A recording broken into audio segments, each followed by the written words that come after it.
ಹೇಳುವೆ ಕೇಳಿರಿ ಅಮ್ಮನ ಮಹಿಮೆಯ, ಹೇಳುವೆ ಕೇಳಿರಿ ಅಮ್ಮನ ಮಹಿಮೆಯ. ಚೌಡಮ್ಮನು ಬಂದು ನೆಲೆಸಿದ ಕಥೆಯ, ಭಕ್ತಿಯಿಂದಲೇ ಕೇಳಲು ನಾವು ಕಷ್ಟವು ಕಳೆಯುವುದು ಆಗಲೇ ನೋಡಿ. ಭಕ್ತಿಯಿಂದಲೇ ಕೇಳಲು ನಾವು ಕಷ್ಟವು ಕಳೆಯುವುದು ಆಗಲೇ ನೋಡಿ. ಕಷ್ಟವು ಕಳೆಯುವುದು ಆಗಲೇ ನೋಡಿ. ಕಷ್ಟವು ಕಳೆಯುವುದು ಆಗಲೇ ನೋಡಿ. ಹೇಳುವೆ ಕೇಳಿರಿ ಅಮ್ಮನ ಮಹಿಮೆಯ, ಚೌಡಮ್ಮನು ಬಂದು ನೆಲೆಸಿದ ಕಥೆಯ.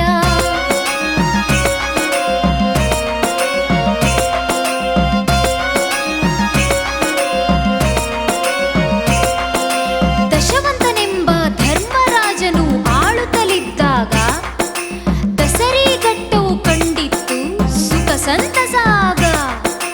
ದಶವಂತನೆಂಬ ಧರ್ಮರಾಜನು ಆಳುತ್ತಲಿದ್ದಾಗ ದಸರಿಘಟ್ಟವು ಕಂಡಿತ್ತು ಸುಖ ಸಂತಸ ಆಗ, ಸುಖ ಸಂತಸ ಆಗ. ರಾಜನು ಚೌಡೇಶ್ವರಿಯನ್ನು ಪೂಜಿಸುತ್ತಿರಲು ಅನವರತ, ಪ್ರಜೆಗಳ ಬದುಕು ಎಂದೆಂದಿಗೂ ಸುಖ ಸಮೃದ್ಧಿ ಶಾಶ್ವತ. ಒಮ್ಮೆ ದಶವಂತರಾಜನು ಭದ್ರಕೋಟೆಯನ್ನು ಕಟ್ಟುತ್ತಲಿರಲು ಅವನ ಕಾಲ್ಮೇಲೆ ಬಿದ್ದಿತ್ತು ಭಾರೀ ಕಲ್ಲು. ನೋವಿನಿಂದ ನರಳುತ್ತಿರಲು ಅಮ್ಮ ಅಮ್ಮ ಎಂದು ಕೂಗಲು ಚೌಡೇಶ್ವರಿ ತಾಯಿ ಧರೆಗಿಳಿದಳು ಕರುಣೆಯಿಂದ ಮಗನ ಸಂತೈಸಲು. ಎದ್ದು ಕುಳಿತ ದಶವಂತ ತಾಯಿಯನ್ನು ನೋಡುತ್ತಿರಲು ಹರಸಿದಳು ತಾಯಿ ಕರುಣೆಯಿಂದ, ಹರಸಿದಳು ತಾಯಿ ಕರುಣೆಯಿಂದ.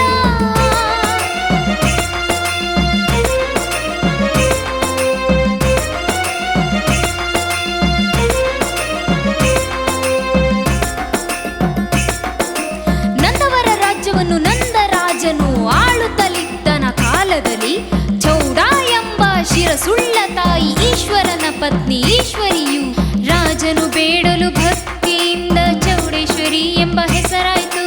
ಚೌಡೇಶ್ವರಿ ಎಂಬ ಹೆಸರಾಯಿತು. ಚೌಡೇಶ್ವರಿ ಎಂಬ ಹೆಸರಾಯಿತು. ಸಾಮಾನ್ಯನೊಬ್ಬ ತಾಯಿಯನ್ನು ಕುಡಿಯಲು ಹಣವ ಕೇಳಿರಲು ಮಗನ ಕಷ್ಟವ ನೋಡಲಾರದೆ ಅವನಿಗೆ ಹಣವ ನೀಡಿದಳು. ಸೋಮವಾರ ದಿನ ಎಂದಿನಂತೆ ತಾಯಿಗೆ ಹಣವ ಕೇಳಿದನು. ಹಣವನ್ನು ನೀಡಿದ ತಾಯಿಯನ್ನೇ ಬಾಯಿಗೆ ಬಂದಂತೆ ಬೈದಿಹನು, ಬಾಯಿಗೆ ಬಂದಂತೆ ಬೈದಿಹನು, ಬಾಯಿಗೆ ಬಂದಂತೆ ಬೈದಿಹನು. ಹೆಚ್ಚಾಗಿ ಕುಡಿದು ಅಮಲಿನಲ್ಲಿದ್ದ ಈತನು ಏನವ ಸೋಮವಾರ ಆದ್ರೂ ನಿನ್ ಸೊಲ್ಲು ಅಡಗ್ಲಿಲ್ವಾ?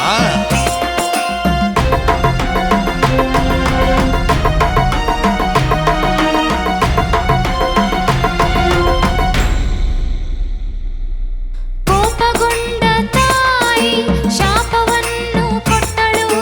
ರಕ್ತಕಾರಿ ಬಿದ್ದ ಸಾಮಾನ್ಯನು ಬೇಡಿದ ಕಾಲ ಕಳೆದೋಯ್ತು.